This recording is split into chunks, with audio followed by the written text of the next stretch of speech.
महताब को नीचे बने स्टेज पर ले आई। सब इसको देखकर माशाल्लाह कह रहे थे। साम और सोहा तो बहुत ही खुश थे महताब को देखकर, वो लग ही नहीं रही थी इतनी प्यारी।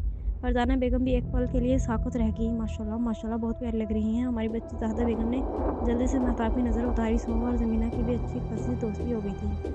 ओहो! कितना खूबसूरत सजाया है सब, कितना अच्छा है ना?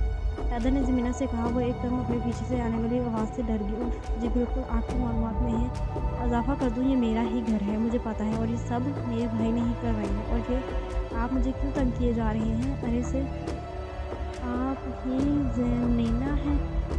बड़ा सोना है।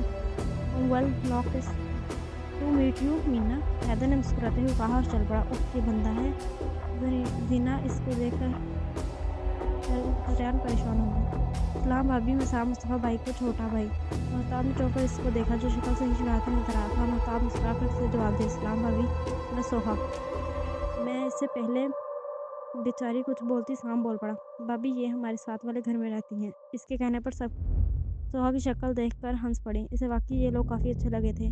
और फिर इब्राहिम और अनाया इससे मिले। इब्राहिम को वो देखकर वो चुप हो गई। इसने इब्राहिम की आंखों में शर्मिंदगी देखी थी, इसलिए वो भी सब भूल कर खुशी इससे मिली। और इब्राहिम इस लड़की को देखकर रह गया था जो इसे माफ़ कर दिया था। और आखिर में हैदर भी मिला और महताब इससे भी ठीक तरह मिली थी। और फिर यूँ ही थोड़ी देर तक रस्म चलती रही। फिर खाने का दौर चला। इसके बाद लड़के और लड़कियां गानों में मुकाबला लेकर बैठ गई थी। सीमा बेगम ज़ाहिदा बेगम के साथ साथ ईमान मुतमईन थी और वो कमरे में बैठकर बेज़ारा सा लेटा हुआ था।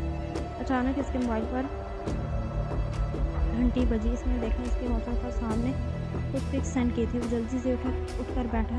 पिक्स के नीचे लिखा था और साथ किस वाला इमोजी था, जाए क्या याद रखेंगे। इसने जल्दी से लोड किया।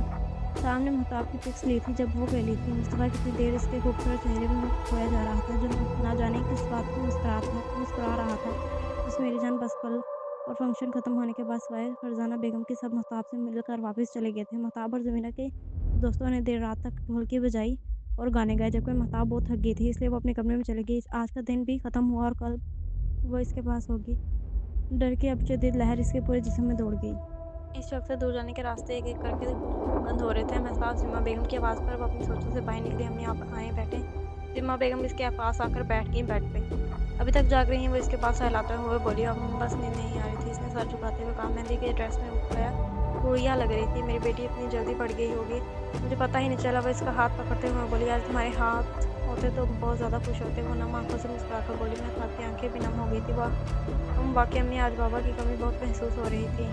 लेकिन महताब मैं जानती हूँ तुम समझदार और जल्दबाजी में कोई फैसला नहीं लोगी। मैं ये भी नहीं कहूँगी कि अब तुम जा रही हो तो इस घर से ही तुम्हारा जनाजा उठेगा। अगर तुम्हारा साथ वहाँ कोई ज्यादती हो तो मैं हूँ तुम्हारे साथ। तुम्हारा साथ भाई भी है, मगर मेरी जान एक लड़की असल घर वही होता है जहाँ इसका शोहर हो। हर लड़की को ख्वाहिश होती है कि इसका ससुराल परफेक्ट हो, मगर मेरी जान हर लड़की को अपने ससुराल में कोई ना कोई परेशानी का सामना करना ही पड़ता है, कॉम्प्रोमाइज़ करना पड़ता है। इस जगह भी जहाँ आप ना चाहते हो, खुद को कभी कभी गिराना भी पड़ जाता है, किसी के लिए, सिर्फ अपने शोहर के लिए।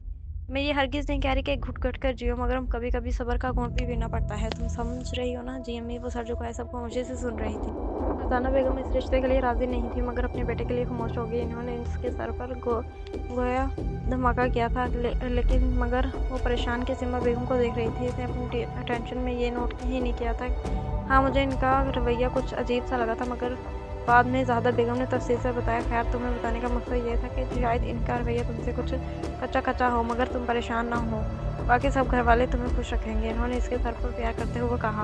वो खामोश हो गई और कर भी आ सकती थी। चलो आराम करो मेरा बच्चा। वो इसको लिटा कर चली गई और वो कल के बारे में सोचने लगी। अगले दिन वो सब तैयारी में मसरूफ थे। फरजाना बेगम, वो लोग नहीं आएंगे, आप समझ क्यों नहीं रही? फरजाना बेगम ने सुबह सुबह फिर से अपनी बहन को बुलाया था। इनका कहना था कि इनकी बहन ना आए तो लोगों को क्या जवाब देंगी। फरजाना बेगम, मैं आपको क्या कहूँ, वो लोग नहीं आएंगे, और वजह सिमल है। इन्होंने इन्हें समझाने की कोशिश की। नहीं, वजह आप हैं, समझे? आप वो लड़की से कहते कमरे से चली गई। ये क्या कह रही हो सिमल? मैं हरगिज़ इस शादी से नहीं जाऊंगी। इसकी वजह मेरी बच्ची को इतना कुछ सहना पड़ा है। महरीन और इसको साफ इनकार करते हुए कहा, क्या मोम? हरगिज़ मुस्तफ़ा को किसी का नहीं होने दूंगी, और मुझे इस शादी में जाना है। आखिर मैं भी मुस्तफ़ा की चॉइस देखूं कि आखिर क्या है इस लड़की में जो मुझ में मुस्तफ़ा को नज़र नहीं आया। वो कहते साथ ही کمرے میں چلے گی، جبکہ جواد سے صاحب اپنی بیٹی کو دیکھ کر رہ گئے۔ کچھ نہیں ہوتا، ہم جائیں گے۔ انہوں نے بھی اپنا فیصلہ سنا دیا، جبکہ ماہرین ان کو دیکھ کر رہ گئے۔ وہ یا بادشاہ لگ رہے تھے یا ریاست کے مصطفیٰ بلیک شیروانی پہنے واقعی کے بادشاہ لگ رہا تھا۔ وہ کھل کر مسکرایا، واہ واہ ماشاء اللہ بھائی، آپ تو بجلیاں گرا رہے ہیں۔ حسان جس کے کمرے میں داخل ہوا تو شرارت سے بولا۔ مصطفیٰ اسے گھور کر مسکرایا،